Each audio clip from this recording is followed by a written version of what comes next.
I thought, what if we have a little girl? I don't know anything about little girls. How am I going to be a father to a little girl? Like, what am I going to do? What am I going to do then? And my friend went, no, you'll be all right now. You'll be all right with that now. You'll be all right with that now, because you like all comic book movies and that sort of stuff, don't you? You like all that, and that's all... they're making those for girls now, so you can just, like, bond with her over that, get her into comic book movies. And I was like, dear God, no.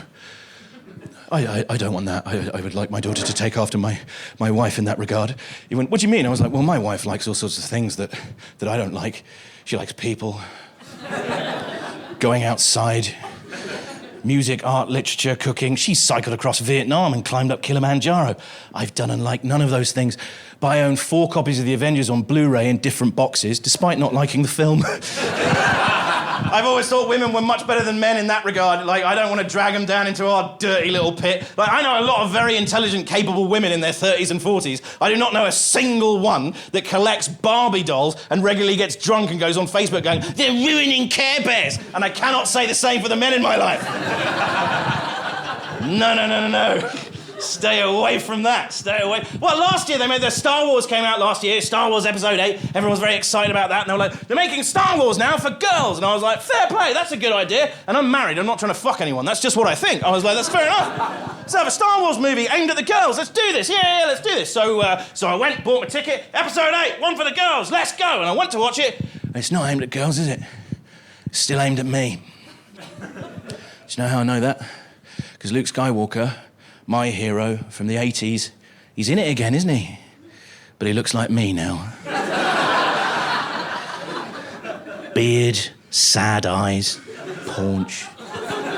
And he's tried to help. He's tried to make a contribution, but it hasn't worked. So he's gone off to live in a cave by himself. Solitude, silence, lying on the floor. I feel you, Luke. And then a woman arrives and she says, everything wrong in the universe is your fault. And he goes, yeah, I know. I tried to help, but I just thought the best thing to do, like, I'm poisoned, my dad was poisoned, nephew's poisoned, I thought I'd take myself out of it, go and live in a cave, so, universe is yours now, sweetheart, there you go, girls have the universe, there you go, I'm going back to just in the cave, I just like to be left alone in the cave, over here, leave me alone, and she goes, no! All of the evil in the universe is your fault, so you have to train me as your replacement. And he goes, no, you don't need me to do that. That's patriarchal shit. Let it die. Let that all die. Universe is yours now, young lady. One for the girls. Off you go. I'm back to the cave. Don't mind back to the cave. And she goes, no, you have to train me as your replacement. And he goes, fine. Fucking fine. So he does. And he goes, will that do? And she goes, no. No, it will not. All of the evil in the universe is your fault. So you have to come with me to fight the evil. And he goes, fine, can't go back to the cave, no? You won't just leave me alone in the fucking cave? I have to come with you? And she goes, yeah. So what does he do? He literally phones it in, then he kills himself.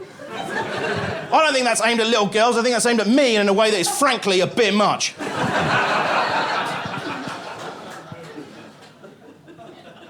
But there's a part of a wider argument, isn't it? Like, my friend, we were chatting about that, and he goes, oh, yeah, but representation in comic book movies is really important, isn't it? Representation's really important. And I was like, well, is it? And he was like, yeah, you have to agree it's important. I was like, I don't really. And he goes, no, you do. Like, Black Panther, that was really good, wasn't it? Yeah, it was really good, it was really important. And he was like, why have there never been any black superheroes before? I was like, because black people have got real superheroes.